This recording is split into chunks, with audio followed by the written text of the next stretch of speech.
আসসালামু আলাইকুম প্রিয় শিক্ষার্থীবৃন্দ। আজকে আমরা নতুন একটা চ্যাপ্টার নিয়ে তোমাদের সামনে উপস্থাপন করার চেষ্টা করছি। আমাদের অধ্যায়টি হচ্ছে মূলধন ব্যয়। তো মূলত আজকে আমি তোমাদেরকে এই মূলধন ব্যয়ের সূত্রগুলো জাস্ট আলোচনা করে দিব, যেন পরবর্তীতে তোমরা সেটা অ্যান্সার করতে পারো। তো আমাদের এই মূলধন ব্যয়ের মূল যে প্রবলেমটা, সেটা হচ্ছে আমাদের সূত্রটা টাচ করা। সূত্রগুলো আমাদের ক্যাচ করতে পারলে আমাদের অঙ্কটা অনেকটা সহজ হয়ে যায়। তো আমাদের মূলধন ব্যয় হচ্ছে 4 ধরনের। সেটা হচ্ছে সাধারণ শেয়ার মূলধন ব্যয়, অগ্রাধিকার শেয়ার মূলধন ব্যয়, বন্ড ডিবেঞ্চার বা ঋণ মূলধন ব্যয় এবং হচ্ছে সংরক্ষিত তহবিলের মূলধন ব্যয়। তো প্রথমে আমি বন্ড ডিবেঞ্চার বা ঋণপত্রের যে মূলধন ব্যয় সেই ক্যাটাগরি নিয়ে আলোচনা করব। তো আমাদের বন্ড ডিবেঞ্চার বা ঋণ মূলধন ব্যয়ের ক্ষেত্রে আমরা সূত্রকে প্রথমত দুইটা ভাগে ভাগ করব। একটা হচ্ছে আমাদের যদি মেয়াদ উল্লেখ না থাকে, এখানে আমাদের দুইটা ক্যাটাগরি, একটা হচ্ছে মেয়াদ উল্লেখ থাকলে আর দ্বিতীয় ক্যাটাগরি হচ্ছে মেয়াদ উল্লেখ না থাকলে। তো আমাদের প্রথমে যদি আমাদের মেয়াদ উল্লেখ না থাকে, যে মেয়াদ যদি উল্লেখ করে না দেয়, তো সেই ক্ষেত্রে আমরা ঋণ মূলধন ব্যয়ের ক্ষেত্রে প্রথমে তিনটা আইটেমকে আমরা খুঁজে বের করার চেষ্টা করব। সেটা হচ্ছে বাজার মূল্য, লিখিত মূল্য এবং করের হার। তো মেয়াদ উল্লেখ থাকবে না, এটা হচ্ছে প্রথম ক্রাইটেরিয়া। দ্বিতীয় ক্রাইটেরিয়া হচ্ছে আমরা বাজার মূল্য, লিখিত মূল্য এবং করের হার, এই তিনটা আইটেমকে যদি ঋণ মূলধনের সাথে দেখতে পাই, তখন আমাদের ঋণ মূলধন ব্যয় নির্ণয়ের জন্য এই সূত্রটি অ্যাপ্লাই করতে হবে। ঋণ মূলধন ব্যয় KD equal to I into 1 - T divide by NSV into 100। এখানে আই দ্বারা বোঝানো হচ্ছে সুদের হার বা সুদের পরিমাণ, টি দ্বারা বোঝানো হচ্ছে ট্যাক্স বা করের হার, আর এনএসভি মানে হচ্ছে নিট বিক্রয় মূল্য বা বাজার মূল্য। আমাদের মেয়াদ উল্লেখ না থাকলে দ্বিতীয় ক্রাইটেরিয়া যেটা, সেটা হচ্ছে আমাদের এখানে যদি শুধুমাত্র বাজার ও লিখিত মূল্য থাকবে কিন্তু করের হার থাকবে না। বাজার ও লিখিত মূল্য থাকবে কিন্তু করের হার থাকবে না, তখন আমাদের এই সূত্রটি অ্যাপ্লাই করতে হবে। ঋণ মূলধন ব্যয় KD equal to I divided by NSV. আমাদের 3 নাম্বার যেটা, মেয়াদ উল্লেখ না থাকলে বাজার মূল্য ও লিখিত মূল্য থাকবে কিন্তু বাজার মূল্য লিখিত মূল্য থাকবে না কিন্তু করের হার থাকবে, তখন আমাদের সূত্রটি হবে KD equal to I into 1 - T. So এখানে এই তিনটা সূত্রই আমরা প্রয়োগ করব। মেয়াদ উল্লেখ না থাকলে, যদি আমাদের মেয়াদ উল্লেখ না থাকার পরে বাজার মূল্য, লিখিত মূল্য, করের হার থাকে, আমরা এটি অ্যাপ্লাই করব। বাজার ও লিখিত মূল্য থাকবে কিন্তু কর থাকবে না, তখন আমরা এই সূত্রটি অ্যাপ্লাই করব। আর বাজার মূল্য, লিখিত মূল্য থাকবে না কিন্তু কর থাকবে, তখন আমাদের এই ফর্মুলাটি অ্যাপ্লাই করতে হবে। এবার চলে যাই আমরা পরবর্তী, যদি মেয়াদ উল্লেখ থাকে।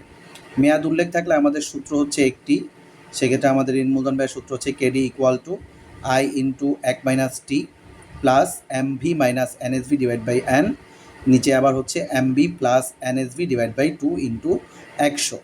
তো একটু আগে আমরা আই এবং টি এর মিনিং তোমাদের বলে দিয়েছি, এনএসভির মিনিংও তোমাদেরকে বলে দেওয়া হয়েছে। এখানে নতুন করে এসেছে এমভি এবং এন এর মান। তো এমবি হচ্ছে আমাদের মেয়াদ পূর্তির মূল্যকে বোঝানো হয়। এমবি দ্বারা বোঝানো হচ্ছে মেয়াদ পূর্তিতে বা মেয়াদ শেষে আমাদের বন্ডের বা ঋণের মূল্য, যেটা আমাদের উদ্দীপকে উল্লেখ থাকলে আমরা বসাবো। আর উদ্দীপকে যদি মেয়াদ পূর্তির মূল্য সম্বন্ধে কোনো কিছু বলে না দেয়, সেহেতু ঋণের যে লিখিত মূল্য যেটা আছে সেটাকে আমরা এমবি হিসেবে বসানোর চেষ্টা করব। আর এন মানে হচ্ছে মেয়াদ বা সময়। এই গেল আমাদের ঋণ মূলধন ব্যয়ের সূত্র। এবার আমরা চলে যাব অগ্রাধিকার শেয়ার মূলধন ব্যয়ের সূত্র। তো এখানেও ঠিক সেম ওয়েতে আমাদের অগ্রাধিকার শেয়ার মূলধন ব্যয়কে আমরা কেপি দ্বারা প্রকাশ করি। তো অগ্রাধিকার শেয়ার মূলধন ব্যয়ের ক্ষেত্রে আমাদের ক্রাইটেরিয়া দুইটা, যদি মেয়াদ উল্লেখ না থাকে এবং মেয়াদ উল্লেখ থাকে। যদি আমাদের মেয়াদ উল্লেখ না থাকে, সেই ক্ষেত্রে আমাদের অগ্রাধিকার শেয়ার মূলধন ব্যয়ের সূত্র হচ্ছে KP equal to DP divided by NSV into 100। এখানে ডিপি দ্বারা অগ্রাধিকার শেয়ারের লভ্যাংশকে বোঝানো হচ্ছে, আর এনএসভি দ্বারা বিক্রয় মূল্য, নিট বিক্রয় মূল্য বা নিট বাজার মূল্যকে বোঝানো হচ্ছে। যদি আমাদের মেয়াদ উল্লেখ থাকে, সেক্ষেত্রে আমাদের অগ্রাধিকার শেয়ার মূলধন ব্যয় সূত্র হচ্ছে এটি, KP equal to DP plus MV minus NSV divide by N, MV plus NSV divide by 2 into 100। তো এই সূত্র অনেকটাই হচ্ছে আমাদের ঋণ মূলধন ব্যয় মেয়াদ উল্লেখ থাকলে যেটা, অনেকটা তার মতোই, শুধুমাত্র পার্থক্য হচ্ছে এখানে আমাদের ডিপি এসেছে আর ঋণ মূলধনের ব্যয় ছিল এখানে আই, পাশাপাশি 1 - টি ছিল কিন্তু এখানে 1 - টি হচ্ছে না। তো এই হচ্ছে আমাদের অগ্রাধিকার শেয়ার মূলধন ব্যয়। এবার আমরা চলে যাব সাধারণ বা ইকুইটি শেয়ার মূলধন ব্যয়। আমাদের সাধারণ বা ইকুইটি শেয়ার মূলধন ব্যয় সূত্র, মূলত 3টা ক্যাটাগরিতে আসে। সেটা হচ্ছে আমরা সাধারণ শেয়ার মূলধন ব্যয়ের ক্ষেত্রে প্রথমত আমরা দেখব যে লভ্যাংশ বৃদ্ধির হার নামে কোনো তথ্য উদ্দীপকে উল্লেখ আছে কিনা। যদি লভ্যাংশ বৃদ্ধির হার উল্লেখ না থাকে সেক্ষেত্রে আমরা সাধারণ শেয়ার মূলধন ব্যয়ের এই সূত্রটি অ্যাপ্লাই করব। সাধারণ শেয়ার মূলধন ব্যয়কে আমরা KE দ্বারা প্রকাশ করছি।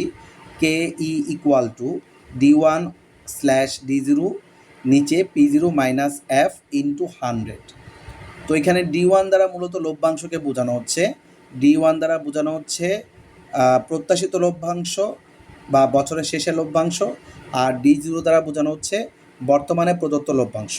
তো আমাদের এই সূত্রের ক্ষেত্রে যে লভ্যাংশটি দেওয়া থাকবে সেটি আমরা এখানে বসাবো। P0 দ্বারা বোঝানো হচ্ছে শেয়ারের বিক্রয় মূল্য বা বাজার মূল্য, আর F দ্বারা বোঝানো হচ্ছে ফ্লোটেশন কস্ট বা শেয়ার বিক্রয় সংক্রান্ত ব্যয়। যদি আমাদের লভ্যাংশ বৃদ্ধির হার উল্লেখ থাকে সেক্ষেত্রে আমাদের এই সূত্রটি অ্যাপ্লাই করতে হবে। সাধারণ শেয়ার মূলধন ব্যয় KE equal to D1 divided by P0 minus F plus G into 100। তো G বলতে এখানে লভ্যাংশ বৃদ্ধির হারকে বোঝানো হচ্ছে। আমাদের 3 নাম্বার ক্রাইটেরিয়া যেটা CAPM মডেল, এটা হচ্ছে আমাদের অগ্রাধিকার সাধারণ শেয়ারের ক্ষেত্রে যদি আমরা CAPM এর তথ্যগুলো দেখতে পাই তখন সাধারণ শেয়ার মূলধন ব্যয়ের ক্ষেত্রে আমাদের এই CAPM মডেলের সূত্রটি অ্যাপ্লাই করতে হবে। RF plus RM minus RF into beta. RF দ্বারা বোঝানো হচ্ছে ঝুঁকিমুক্ত আয়, RM দ্বারা বোঝানো হচ্ছে বাজার আয়, এবং বিটা মানে হচ্ছে অপরিহারযোগ্য ঝুঁকি। তো এই তথ্যগুলো দেওয়া থাকলে আমরা CAPM মডেল অ্যাপ্লাই করব। আর যদি আমাদের লভ্যাংশ বৃদ্ধির হার উল্লেখ না থাকে বা থাকে তখন আমাদের এই সূত্রগুলো প্রয়োগ করতে হবে সাধারণ শেয়ার মূলধন ব্যয়ের ক্ষেত্রে। এবার আমরা চলে যাব সাধারণ শেয়ার মূলধন ব্যয়ের যেই D1/D0 এই যেই পুনরূপগুলো আছে এগুলো আমরা কীভাবে প্রশ্নে থাকতে পারে সেগুলো আমরা এখানে লিখে দেওয়ার চেষ্টা করেছি। সেটা তোমরা একটু দেখে নাও এগুলো, এবং এই তথ্যগুলো তোমরা নোট করে রাখবে যেন কোনোভাবে এগুলার মান আমরা আসলে বুঝতে পারি। D0 দ্বারা কী ধরনের লভ্যাংশ বোঝানো হচ্ছে, D1 দ্বারা, আর D1 যদি সরাসরি উল্লেখ না থাকে সেক্ষেত্রে আমরা এই ফর্মুলার মাধ্যমে D1টা বের করে নিব। F দ্বারা বোঝাচ্ছে F এর মানে কি, G হচ্ছে লভ্যাংশ বৃদ্ধির হার। এই তথ্যগুলো তোমরা একটু নোট করে রাখবে।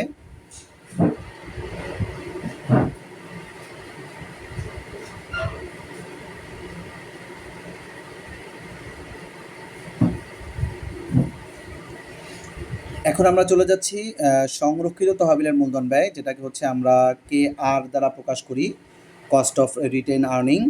তো আমাদের সংরক্ষিত তহবিলের মূলধন ব্যয়ের ক্ষেত্রে আমাদের যেই জায়গাটুকু দেখতে হবে সেটা হচ্ছে ব্যক্তিগত কর। তো ব্যক্তিগত কর যদি আমাদের না থাকে সেক্ষেত্রে আমাদের সংরক্ষিত তহবিলের মূলধন ব্যয়ের আমরা এই সূত্রটি অ্যাপ্লাই করব। আর যদি আমাদের ব্যক্তিগত কর থাকে তখন আমাদেরকে এই সূত্রটি অ্যাপ্লাই করতে হবে। তো আমাদের ব্যক্তিগত করের হার যদি না থাকে সেক্ষেত্রে খেয়াল করে দেখবা এখানে সূত্রটা অনেকটাই আমাদের সাধারণ শেয়ার মূলধন ব্যয়ের সাথে অনেকটাই মিল রয়েছে। পার্থক্য হচ্ছে কোথায়, যে আমরা সাধারণ শেয়ার মূলধন ব্যয় নির্ণয়ের ক্ষেত্রে বিক্রয় সংক্রান্ত ব্যয়কে P0 থেকে বাদ দিই, কিন্তু সংরক্ষিত তহবিলের মূলধন ব্যয় নির্ণয় করার সময় এখানে আমাদের কোনো বিক্রয় সংক্রান্ত ব্যয় ধরা যাবে না।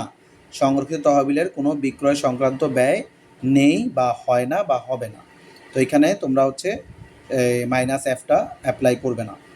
আর যদি আমাদের ব্যক্তিগত কর থাকে সেক্ষেত্রে আমাদের সূত্র হচ্ছে D1 ইন্টু 1 মাইনাস TP। এই TP মানে হচ্ছে পার্সোনাল ট্যাক্স বা আমাদের ব্যক্তিগত কর। এই দুইটা আমাদের ব্যক্তিগত করের হার না থাকলে আর ব্যক্তিগত করের হার থাকলে। অনেক সময় দেখবে আমাদের অঙ্ক করার সময় সাধারণ শেয়ার মূলধন ব্যয় প্রশ্নে দিয়ে দেয়। তো সাধারণ শেয়ার মূলধন ব্যয় যদি আমাদের প্রশ্নে উল্লেখ থাকে তখন সংরক্ষিত তহবিলের মূলধন ব্যয় আমরা এই সূত্রের মাধ্যমে অ্যাপ্লাই করার চেষ্টা করব।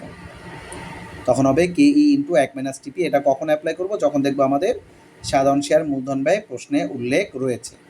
তো এই ছিল আমাদের মোটামুটি ফর্মুলা। শিক্ষার্থীরা, আশা করি তোমরা সূত্রগুলো নোট করে রাখবে, পাশাপাশি এগুলো একটু মেমোরিতে নেওয়ার চেষ্টা করবে। আগামী ক্লাসে আমরা ইনশাল্লাহ 2-1টি অঙ্ক করার মাধ্যমে তোমাদেরকে বিষয়গুলো আরও ক্লিয়ার করে দেওয়ার চেষ্টা করব। আজকে এ পর্যন্তই, দেখা হবে আগামী ক্লাসে। আসসালামু আলাইকুম।